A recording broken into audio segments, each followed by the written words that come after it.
Vous écoutez l'épisode 86 de Femmes et Ambitieuses, le podcast de coaching qui accompagne les dirigeantes, managers et entrepreneurs à changer le monde et à s'épanouir à le faire. Je m'appelle Jenny Chamas, je suis coach de vie certifiée et auteure du livre Ambitieuse et épanouie aux éditions W Books. Toutes les informations que je partage ici sont disponibles sur mon site jennychamas.com. Abonnez-vous au podcast sur la plateforme de votre choix et recevez tous les mardis le nouvel épisode. Si vous appréciez ce podcast, partagez-le avec toutes les femmes que vous aimez et qui pourraient en bénéficier. Et vous pouvez aussi me laisser un avis 5 étoiles sur la plateforme de votre choix. 1000 merci. Aujourd'hui, je vous retrouve pour le second volet de cette mini-série d'épisodes sur la formation. Réussir sa prise de poste sans s'épuiser. Exceptionnellement, cette semaine, vous aurez le plaisir d'écouter un épisode par jour pour bénéficier de cette mini-formation de 5 jours. Alors pour toutes les personnes qui sont en prise de poste ou en lancement d'activité, et pour toutes celles d'entre vous qui sont déjà en poste mais se sentent épuisées, cette formation est là pour vous aider. Bonne écoute! Alors aujourd'hui, on poursuit et ce que je vais vous enseigner aujourd'hui, c'est un outil, une technique qui va vraiment vous aider à combattre l'épuisement émotionnel.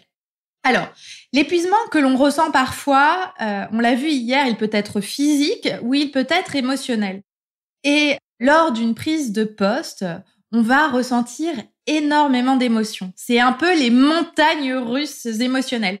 Il y a des émotions ultra positives, il y a la joie de prendre un nouveau poste, la fierté, l'excitation, la curiosité. Et puis, il y a aussi toutes les émotions inconfortables qui sont de l'ordre du stress, de la peur, du débordement et tout ce qu'on peut envisager. Toutes ces émotions-là, elles peuvent créer un épuisement émotionnel quand on ne sait pas accueillir ces émotions. Ce qu'il faut bien comprendre, c'est que le problème, ce ne sont pas les émotions, d'accord ? La peur, le stress, l'inquiétude, le débordement, en soi, ne sont pas un problème. Ce sont des émotions. Et qu'est-ce qu'une émotion ? C'est une sensation dans le corps qui est passagère, d'accord ? Et cette sensation, effectivement, peut être tout à fait inconfortable. Le problème, c'est qu'on n'apprend pas du tout à l'école, et d'ailleurs dans la vie, à gérer ces émotions et à les accueillir. Quand on ressent des émotions inconfortables, on a envie de s'enfuir en courant. Il faudrait que ça s'arrête tout de suite. Or, l'expérience humaine, c'est un 50-50. 50% d'émotions positives, agréables, et 50% d'émotions inconfortables. Et finalement, on ne peut apprécier la joie, le bonheur, la confiance que quand, par ailleurs, on ressent aussi des émotions inconfortables. C'est le contraste qui nous donne la possibilité de ressentir aussi des émotions positives. Comme on n'a pas l'habitude d'accueillir l'inconfort qu'on ressent et l'inconfort émotionnel lors d'une prise de poste, eh bien, ce qui se passe, c'est qu'on va s'épuiser avec ces émotions parce qu'on va y réagir tous azimuts. D'accord ? Alors, par exemple, je vais vous donner l'exemple du stress. Ce que je vois dans les réactions les plus fréquentes au stress, dans l'accompagnement que je fais avec mes clientes, c'est par exemple de travailler beaucoup. Parce qu'on a l'impression que plus on travaille, plus on produit, plus on va se sentir apaisé. Ça va être aussi de relire 10 fois un mail avant de le laisser partir pour s'assurer qu'il n'y a aucune faute et que du coup, on pourra l'envoyer et se sentir sereine. Ça va être aussi de faire les choses soi-même plutôt que de déléguer parce que comme ça, on a le sentiment de garder le contrôle et on a l'impression que ça va réduire notre stress. D'accord ? En réalité, ça, ce ne sont pas des actions qui vont réduire le stress en soi. Et c'est des actions qui vont plutôt favoriser l'épuisement, d'accord ? L'épuisement émotionnel et physique. En général, on a 3 façons de réagir aux émotions qui sont des façons tout à fait humaines. On fait avec les moyens du bord, d'accord ? Ces façons-là, je vais vous les citer et vous allez me dire dans laquelle vous vous reconnaissez. Il y a la réaction à chaud. Vous ressentez une émotion et vous réagissez à chaud. Par exemple, vous êtes en colère, alors vous allez vous énerver. Vous êtes stressé, alors vous allez travailler beaucoup. Il y a l'évitement. on fait semblant que tout va bien. On sent qu'il y a une tension en nous, mais on se dit de toute façon, ça sert à rien d'y penser, je zappe et du coup, je continue à avancer. Sauf qu'en fait, quand on traite pas cette tension, elle reste et elle rejaillit. Et du coup, elle peut même rester plus longtemps. Et puis enfin, il y a quand on compense les émotions. C'est-à-dire que on ressent un inconfort terrible et pour se sentir mieux au plus vite, on va manger du chocolat ou des gâteaux, on va regarder Instagram pendant des heures, on va regarder Netflix ou on va déboucher une bonne bouteille de vin. Alors, en soi, ces habitudes-là, elles ne sont pas néfastes quand c'est pour se faire plaisir de temps en temps. Le problème, c'est que quand on compense une émotion, c'est pas au moment où on apprécie le plus la tablette de chocolat. D'accord? Donc, il y a 3 façons de réagir. Réagir à chaud, éviter ou compenser. Ces réactions, elles sont humaines. Malheureusement, soyons clairs, elles ne nous servent pas. Et c'est précisément ces réactions-là qui vont nous épuiser émotionnellement quand on prend un poste. Et quand on prend un poste, on a déjà pas mal de choses à gérer. Donc, on va pas en plus s'infliger cet épuisement. Donc, ce que je vous propose ici, c'est de vous partager une technique parce qu'il y a une 4e voie dans la réaction aux émotions. Et cette 4e voie, ça s'appelle accueillir ses émotions. C'est-à-dire que plutôt que d'y réagir, plutôt que de les éviter ou plutôt que de les compenser, on va les accueillir. On va leur faire un gros câlin, d'accord? Alors, à quoi ça ressemble l'accueil des émotions et pourquoi c'est une bonne idée d'accueillir ces émotions? L'idée ici, c'est de revenir à la base. C'est-à-dire, la base, c'est une émotion. Ce n'est rien de plus que des sensations physiques qui sont passagères. Ça n'est absolument pas un drame et c'est tout à fait normal. Donc, pour les accueillir, cela se fait en 4 étapes. Imaginez, vous êtes dans le feu de l'action ou vous êtes à la maison à la fin d'une journée de boulot et vous ressentez un inconfort terrible lié à votre prise de poste. Ça va être du stress, du débordement, bref, toutes les émotions que vous m'avez citées auparavant. Vous vous rendez compte que vous êtes dans cet inconfort. Qu'est-ce que vous allez faire? 1, vous allez prendre 3 profondes respirations. 1, respirez. 2, vous allez nommer l'émotion. L'émotion, quel nom a-t-elle?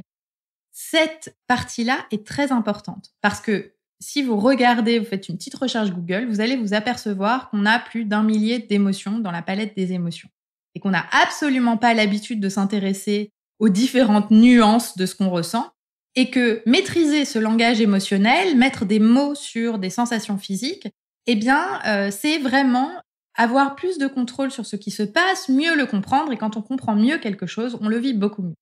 1, on respire. 2, on nomme l'émotion en un mot. 3, on va décrire les sensations physiques que cela provoque dans notre corps. Ici, l'idée, c'est que quand on est dans l'inconfort, très souvent, qu'est-ce qu'on fait? On va dans le mental, d'accord? On va dans la tête. On se dit, oh là là, c'est une catastrophe, vite, vite, vite, vite, il faut que je trouve une solution. Et moi, ce que je veux que vous fassiez, c'est au contraire, vous concentrer sur votre corps, sur votre ressenti physique. Donc, vous allez décrire l'émotion. Par exemple, le stress, pour moi, eh bien, c'est mes boyaux qui se tordent, très concrètement, mon diaphragme qui se bloque, ma respiration qui est très courte. Si je devais lui donner une couleur à cette émotion, je dirais que le stress est gris. Et pour moi, il n'est ni chaud ni froid, il est tiède. Voilà ma description physique du stress. Pour vous, le stress peut se manifester de différentes façons. Chaque émotion va se manifester différemment dans votre corps. Parfois, mes clientes me parlent de picotements aux bras et aux jambes, de tension dans les épaules, etc. Donc, faites attention à ce qui se passe dans votre corps. Donc, 1, respirer. 2, nommer. 3, décrire. Et enfin, 4, accepter. Accepter que cet inconfort passager soit là. Donc là, l'idée, c'est de vous parler à vous-même dans votre tête. Quand je me parle à moi-même et que j'accepte mon émotion, voilà à quoi ça ressemble. Tu es en train de ressentir une émotion, c'est inconfortable, c'est l'expérience humaine. C'est pas grave, c'est juste du stress ou c'est juste de la peur. C'est tout à fait naturel. Ça va passer. L'inconfort est passager. Il s'agit juste d'une vibration dans ton corps. Il s'agit juste de sensations corporelles. Voilà toutes les phrases que vous pouvez vous dire. L'idée, c'est vraiment d'accepter. Alors, on me demande, est-ce que c'est grave si on se trompe d'émotion ? Non. Plus vous allez faire cet exercice et plus vous allez vraiment savoir quelles émotions vous ressentez. L'idée, on s'en fiche de se tromper ou pas. L'idée, c'est de s'exercer et puis de progresser. Et vous allez voir que vous allez devenir un as de l'accueil des émotions. Et franchement, je vous le souhaite parce que si on y réfléchit, le plus gros challenge qu'on a dans une prise de poste, ce sont les montagnes russes émotionnelles. Parce que quand on prend un poste, qu'on a peur de ne pas être à la hauteur, on ressent la peur. Quand on doit faire le premier feedback négatif à un collaborateur, on a peur. Quand on dit quelque chose en réunion et qu'on a l'impression d'avoir dit une bourde, on a honte. Quand on ne sait pas si on va être confirmé, on est inquiète. Tout ça, ce sont des émotions. Donc, si vous êtes capable de survivre à vos émotions, si vous êtes capable de les accueillir pour ce qu'elles sont, c'est-à-dire une sensation physique désagréable quand c'est une émotion inconfortable, parce que ce processus vaut tout aussi bien pour toutes les émotions positives que vous allez ressentir lors de la prise de poste, les accueillir va vous permettre de vraiment profiter aussi de ce que vous ressentez de positif. Mais si vous êtes capable d'accueillir toutes ces émotions, alors vous êtes capable de tout dans votre prise de poste. Si vous n'avez plus peur de vos émotions, vous pourrez tout faire. Et évidemment, en accueillant vos émotions, vous allez complètement éviter l'épuisement émotionnel. Voilà donc l'outil d'accueil des émotions que je vous propose. Je vous le disais hier, quand on fait une formation, il est hyper important de ne pas juste absorber de l'information, mais il faut mettre en pratique. Et moi, si je suis là et si je donne ce temps pour cette mini-formation, c'est vraiment pour que vous en tiriez un bénéfice. Et je sais que le bénéfice que vous allez en tirer, vous allez le tirer si vous pratiquez. Comme exercice d'application de l'outil d'accueil des émotions, je vous propose de prendre un papier et un crayon et de vous poser cette question. Quelle émotion allez-vous accueillir aussi souvent que nécessaire dans cette prise de poste ? Est-ce que c'est le stress, le débordement, la peur ? Et pensez déjà à cette émotion et à la façon dont vous allez l'accueillir à chaque fois qu'elle se présente. Demain, je partage avec vous une solution pour éviter l'épuisement physique et gagner du temps. Vous êtes entrepreneur, manager ou dirigeante et souhaitez franchir une étape décisive dans votre carrière et trouver votre équilibre. Je suis la coach qu'il vous faut. Je propose un programme de coaching de 6 mois pour des femmes ambitieuses et motivées qui veulent changer les choses pour elles, aller plus loin dans leur développement professionnel, tout en s'épanouissant à le faire. Si vous vous reconnaissez et que vous avez le désir de vivre une vie intentionnelle et épanouie et d'affronter les challenges et les risques sur le chemin de vos objectifs, ce programme est fait pour vous. Pour en bénéficier, vous pouvez cliquer sur le lien dans les notes de cet épisode ou vous rendre directement sur mon site jennychamas.com et cliquer sur « Travailler avec Jenny ».